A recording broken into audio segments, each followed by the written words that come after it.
शास्त्रों और पुराणों में बताया गया है कि मनुष्य धरती पर रहकर जो भी अच्छे या बुरे कर्म करते हैं, उन सभी कर्मों का लेखा जोखा मृत्यु के बाद होता है और उसके अनुसार दंड और पुनर्जन्म मिलता है। ईश्वर की दृष्टि में जो अच्छे कर्म यानी आपके काम होते हैं उसे पुण्य कहा जाता है और जो बुरे कर्म होते हैं उन्हें पाप कहा गया है। पुराणों में कई ऐसे अच्छे और बुरे कर्मों के बारे में बताया गया है जिन पर हमारा पूरा भविष्य ही नहीं बल्कि अगला जन्म भी निर्भर करता है। ऐसे ही एक लोकप्रिय कथा भी है जिससे आपको पता लगेगा कि पाप से भी बड़ा पाप यानी पाप का बाप कौन है। कृपया करके वीडियो को अंत तक देखें और चैनल को सब्सक्राइब करें। अधिक समय न लेते हुए आरंभ करते हैं।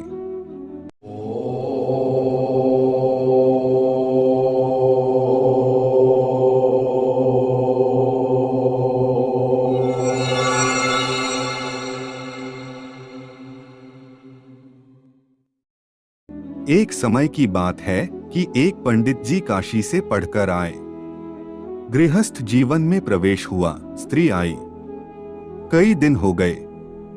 एक दिन स्त्री ने प्रश्न पूछा कि स्वामी, यह तो बताओ कि पाप का बाप कौन है। पंडित जी पोथी देखते रहे पर पता नहीं लगा, उत्तर नहीं दे सके। अब बड़ी शर्म आई कि स्त्री पूछती है पाप का बाप कौन है। हमने इतनी पढ़ाई की पर पता नहीं लगा। वे वापस काशी जाने लगे। मार्ग में ही एक वेश्या रहती थी। उसने सुन रखा था कि पंडित जी काशी पढ़कर आए हैं। उसने पूछा कि कहाँ जा रहे हैं महाराज। तो बोले, मैं काशी जा रहा हूँ। काशी क्यों जा रहे हैं, आप तो पढ़कर आए हैं। तो पंडित जी बोले कि क्या करूं, मेरी पत्नी ने यह प्रश्न पूछ लिया कि पाप का बाप कौन है। मेरे को उत्तर देना आया नहीं। अब पढ़ाई करके देखूंगा कि पाप का बाप कौन है। वह वेश्या बोली कि आप वहां क्यों जाते हो, यह तो मैं आपको यहीं बता सकती हूँ। बहुत अच्छी बात है, इतनी दूर जाना ही नहीं पड़ेगा। आप घर पर पधारो, आपको पाप का बाप मैं बताऊंगी। उसने अमावस्या के एक दिन पहले पंडित जी महाराज को अपने घर बुलाया। 100 रुपया भेंट दे दिए और कहा कि हे महाराज, आप मेरे यहाँ कल भोजन करो। पंडित जी ने कह दिया, क्या हर्ज है, कर लेंगे। ऐसा कह के वे वहां से चले गए। अगले दिन वैश्य ने पंडित जी के लिए रसोई बनाने का सब सामान तैयार कर दिया। अब पंडित जी महाराज पधार गए और वह रसोई बनाने लगी तो वह बोली कि देखो, पक्की रसोई तो आप पाते ही हो, कच्ची रसोई हर एक के हाथ की नहीं पाते। पक्की रसोई मैं बना दूं, आप खा लेना। ऐसा कहकर 100 रुपए पास में और रख दिए। उन्होंने देखा कि पक्की रसोई हम दूसरों के हाथ की लेते ही हैं, कोई हर्ज नहीं, ऐसा करके स्वीकार कर लिया।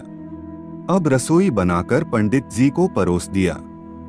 100 रुपए और पंडित जी महाराज के आगे रख दिए और नमस्कार करके बोली, हे महाराज, जब मेरे हाथ से बनी रसोई आप पा रहे हैं तो मैं अपने हाथ से आपके मुंह में एक निवाला दे सकती हूँ क्या। हाथ तो वे ही हैं जिनसे रसोई बनाई है। पंडित जी उसकी बात पर तैयार हो गए। उसने निवाले को मुंह के सामने किया और पंडित जी ने जो ही निवाला लेने के लिए मुंह खोला, फिर एकदम वैश्या ने जोर से पंडित जी को थप्पड़ मारा और वह बोली कि अभी तक आपको ज्ञान नहीं हुआ क्या। खबरदार, जो मेरे घर का एक भी अन्न का दाना आपने खाया तो आप जैसे पंडित का मैं धर्म भ्रष्ट करना नहीं चाहती। यह तो मैंने पाप का बाप कौन है इसका ज्ञान कराया है। रुपए ज्यों ज्यों आगे रखते गए त्यों त्यों पंडित जी ढीले होते गए। इससे सिद्ध क्या हुआ? पाप का बाप कौन हुआ? क्या रुपयों का लोभ पाप का बाप है? श्रीमद् भगवत गीता में श्री कृष्ण ने कहा है कि त्रिविधम नरकसेदम द्वारम नाशनमात्मनः, अर्थात काम, क्रोध और लोभ, ये नरक के विशेष द्वार हैं। पर उपदेश कुशल बहुतेरे, जे आचरहिते नर न घनेरे, अर्थात दूसरों को उपदेश देने में तो लोग कुशल होते हैं, परंतु उपदेश के अनुसार ही खुद आचरण करने वाले बहुत ही कम लोग होते हैं।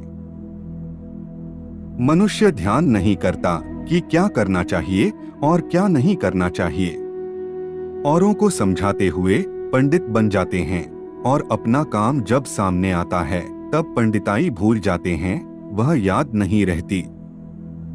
परोपदेश वेलायाम शिष्टाः सर्वे भवन्ति ही विस्मरन्ति शिष्टत्वम स्वकार्ये समुपस्थिते। दूसरों को उपदेश देते समय जो पंडिताई होती है, वही अगर अपने काम पड़े उस समय आ जाए तो आदमी निहाल हो जाए। जानने की कमी नहीं है, परंतु काम में लाने की कमी है। हम आशा करते हैं कि आपको हमारी यह प्रस्तुति अवश्य ही अच्छी लगी होगी। अगर अच्छी लगी हो तो लाइक करें, कमेंट करें और चैनल को सब्सक्राइब जरूर करें। मिलते हैं एक और ज्ञानवर्धक वीडियो के साथ, तब तक के लिए जय जय श्री राम।